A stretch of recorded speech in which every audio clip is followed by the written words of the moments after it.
So a big thing in Seattle's defense is they are running this 2-4-5 front. So Uchenna Nwosu is an outside linebacker. Bruce Irvin is an outside linebacker. That's 2 of the 4. Cody Barton's an inside linebacker. That's Jordan Brooks, who's an inside linebacker. So that's the 4. Now, the 2 part is the 2 interior defensive tackles. Okay. Now, this play sticks out to me against Carolina. Let's play it through, see what happens. Playing it through and seeing what happens. It is Bang. being They played get through. gashed.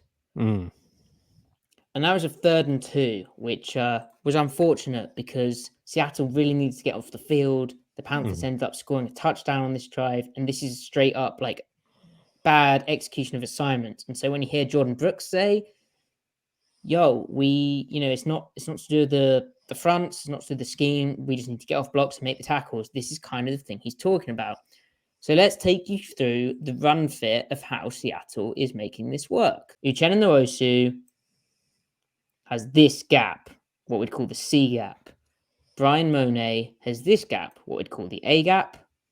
LJ Collier has this gap, what we'd call the B gap. And Bruce Irvin has this gap, the D gap.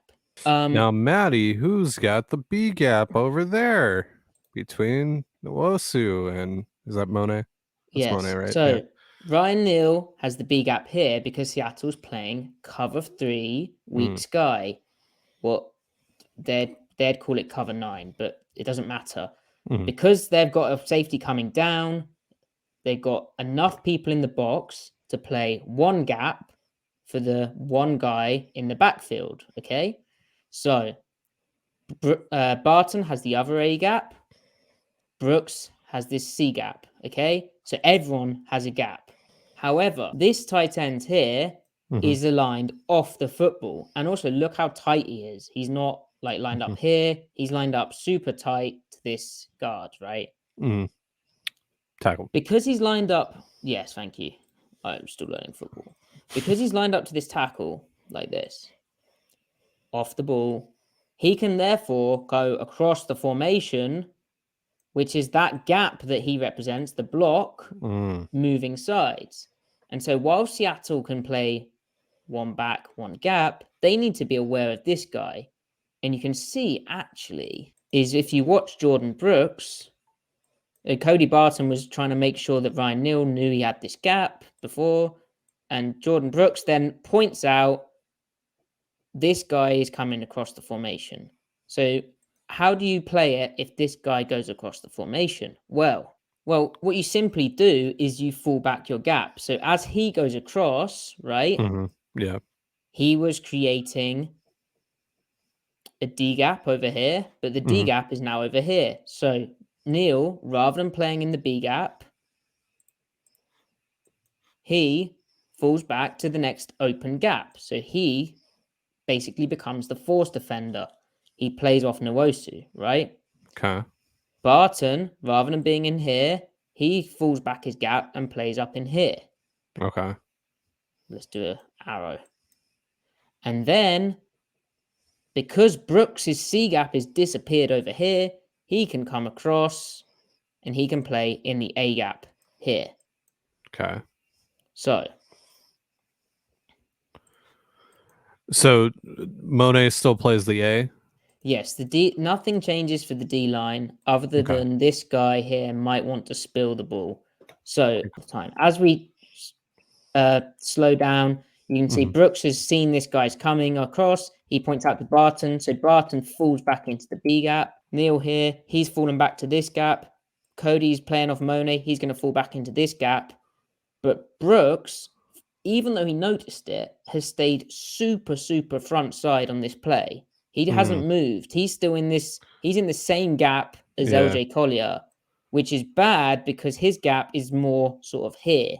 So if we play it through a bit more, Barton is in his gap, as is correct. Neal's in his gap. Nwosu's played heavy because he knows Neal's coming outside in it. This guy's sort of lost in the mix, the guy coming across the formation. We'll get to Monet, but Brooks is super wide, which means this center can just come right up out to him, and his gap is just wide. So the gap between him and the running back is super wide. So Right. if we play it through, Brooks he could have been about here, Yeah. and the center could have taken him on here, and that would have really lessened the gap. That's technically not on Brooks, right? Because it's still hitting up Monet's gap. Monet is playing a technique, what we'd call a 2-eye, or Seattle, their coaches might call it a 2-tech. Mm-hmm. But rather than play on the outside shoulder of the center, which is what Seattle did in the past, right? When they were playing cover 3 sky and nickel, you can Kobe Bryant's off the screen. But rather than play that, he is playing on the inside shoulder of the guard, which we call a 2-eye. Mm-hmm. Okay. Now, how does that affect Seattle? Well, if I'm a 1 technique, I'm on the outside shoulder of the center. I'm looking to take a 6-inch power step forwards and knock the crap out of him while being responsible for the A gap. However, Seattle, when they're playing a 2-eye technique or on the inside shoulder of any lineman, looks to take more of a 6-inch lateral step and mirror the release of their guy in front of them, their primary key. Gotcha. So if we watch Monet here, his foot is going to come sort of lateral, and he's going to go wherever this guy goes, looking to get his hands on him still, but it's more of a gap and a half or kind of 2-gapping technique. Mm. You see how that foot is very flat to the ground? Yeah. It didn't go forwards, and he's really trying to mirror this guy. Now, where Monet gets into problems is he's really struggling with this, is that he out leverages himself for his A gap. Like, he still has a gap responsibility, but he's in this head up position and he fails to get off the block in time.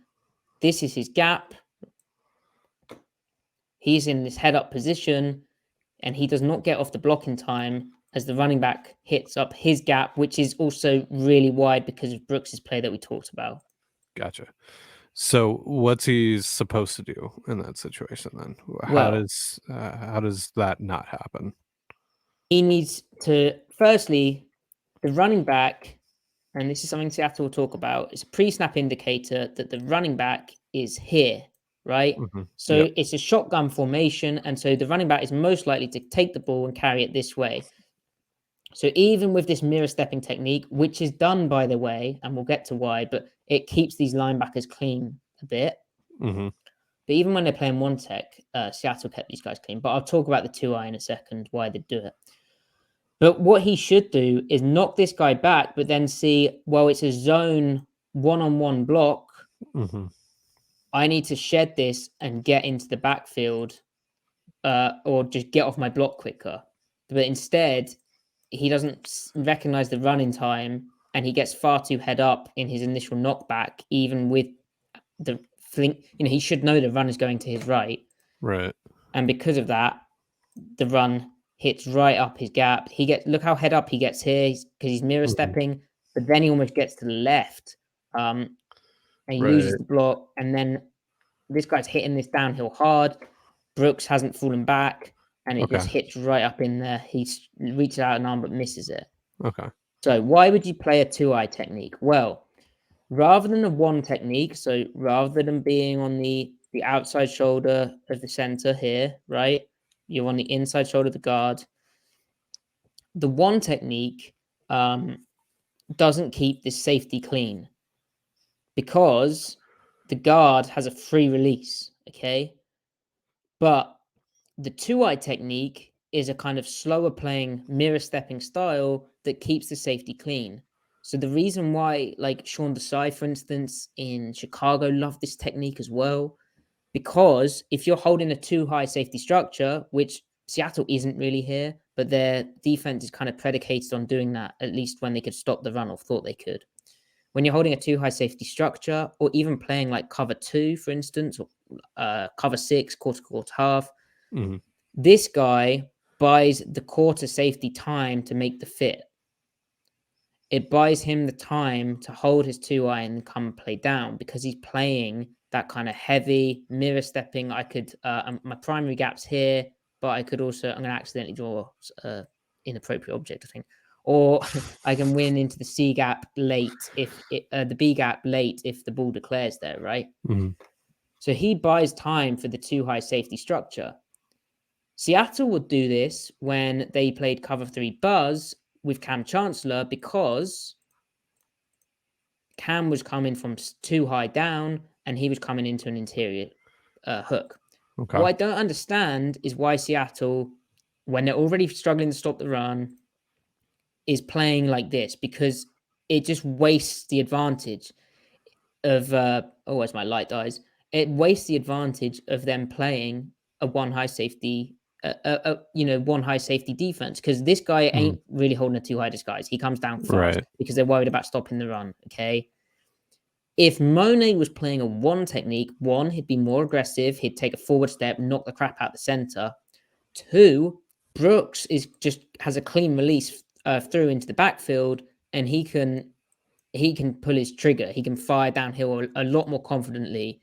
And it's these philosophical differences of, like, you play this 2-eye really when you're trying to cheat the math, and you're playing a middle field open 2-high, cover 2, cover 4, cover 6 world that Desai, Fangio likes, right? Mm-hmm. But the fact that they do it when they've already got this guy, he's not holding a 2-eye disguise, he's coming down to the outside, no one needs to be bought extra time. We should just go out and play. Like, we should just fire downhill. Like, it just doesn't make sense to me. And it's the one, Monet's technique is poor. Like, he should know the running back's offset. I can kind of cheat this a bit more. And 2, Brooks messes up, but by not falling back more and letting his A gap get super wide. So, like, both A gaps are just wide as heck. He's basically in the B gap as well. But on top of that, I don't know, man. Like, if you're going to try and, don't be surprised if we see this guy move back more to playing 1 technique, and when Seattle runs his front, because they can't stop the run. But yeah, I'll keep you updated.